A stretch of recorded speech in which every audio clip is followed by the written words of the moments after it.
Today I'm answering 3 super important questions about hypnotherapy and about expanded consciousness therapy. I found this Facebook group and they were discussing over there several aspects of hypnotherapy, psychotherapy and other different methods, and I've taken some notes to see what are the main issues people are arguing about, and I want to answer top three most important questions for you here today. So the first question was, do you sleep during hypnotherapy? The short, very clear and very straightforward answer is no. During hypnotherapy, you are awake. So please don't ever go to a hypnotherapist who is telling you you're gonna sleep during the session or that you won't remember anything. It's very important that you are awake and conscious for a minimum of 2 reasons. The first one is your mental mind needs to be present so that it can learn from the experience. It can see what were the causes that led to the problem that were very camouflaged in your subliminal mind. So your mental mind needs to see that, it needs to learn from the experience. And then the second reason is because hypnotherapy is only effective if you as a client are in control of the situation, if you're in charge. And obviously to be in control, you would need to be awake. So why is it that people oftentimes think that hypnotherapy is actually a place where you go to sleep? Well, mostly because of the movies and the books, where it's very much misinterpreted.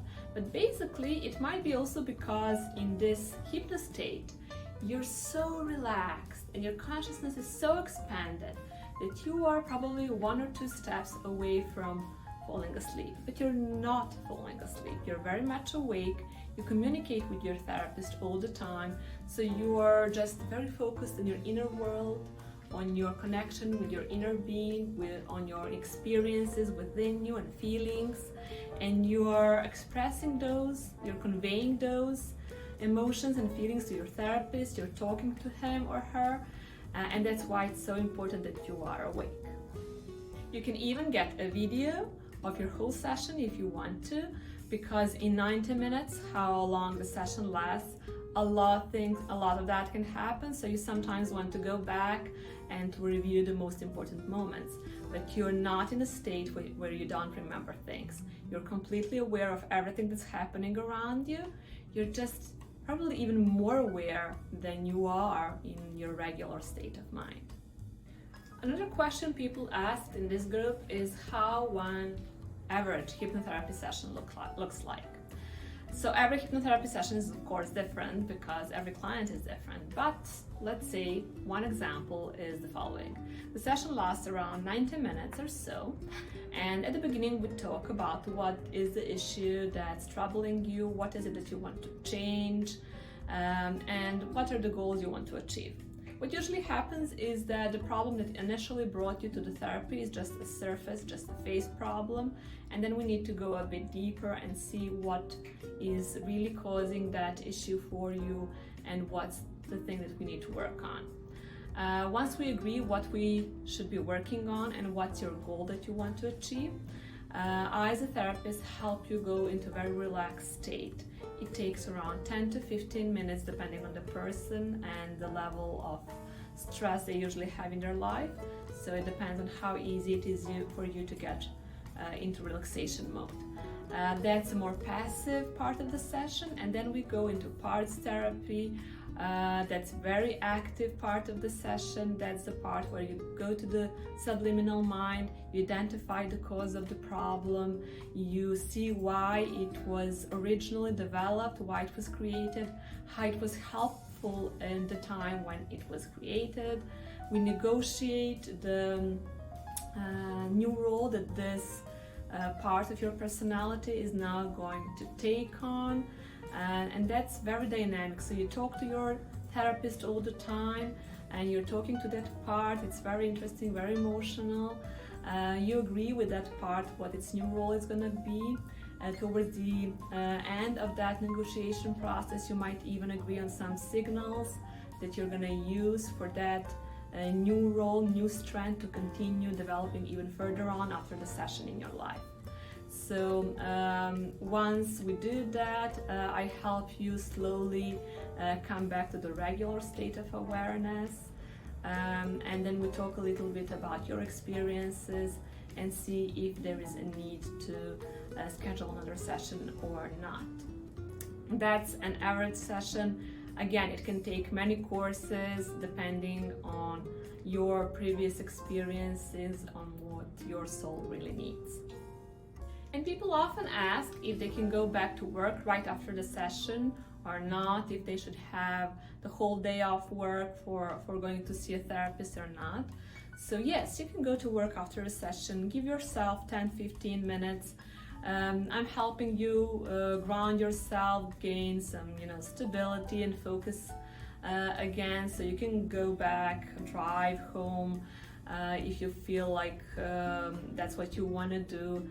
There are no restrictions whatsoever, but what I would recommend is that you take a couple of minutes after the session to maybe write down some of the most exciting moments that you have noticed during the session. And it's very helpful and it's very nice to come back to them and read them after a while, so you can see your progress from week to week.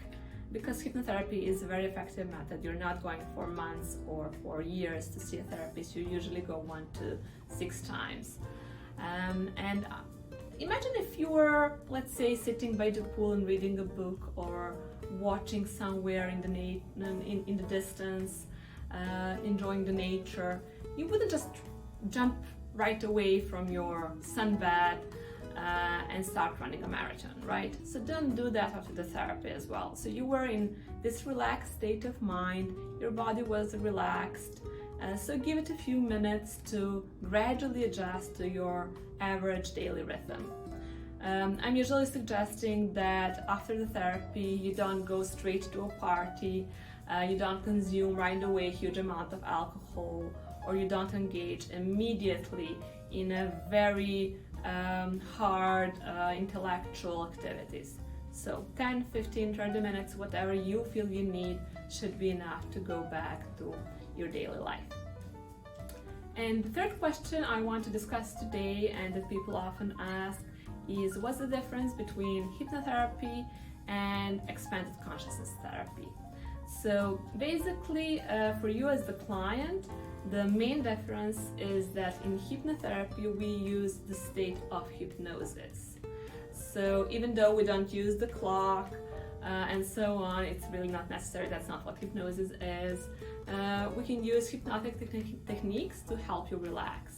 But if you have personal repulsion towards the state of hypnosis, or if your religion is not supporting the hypnosis state, it's not a problem. We can use expanded consciousness therapy. The techniques are very similar. Again, we're just not using the hypnotic part of the technique, but the results are practically the same. So you get the same relaxation mode, you achieve practically the same release, and you achieve the same goals. It doesn't matter which technique we're using. It's totally up to you to choose which techniques makes you feel more comfortable. If you have any other questions that would help you understand if this is the right therapy for you, feel free to either write an email or schedule a free 20-minute consultation on our webpage. I'll be more than glad to talk to you and see how I can help you overcome the issues you're currently facing. See you.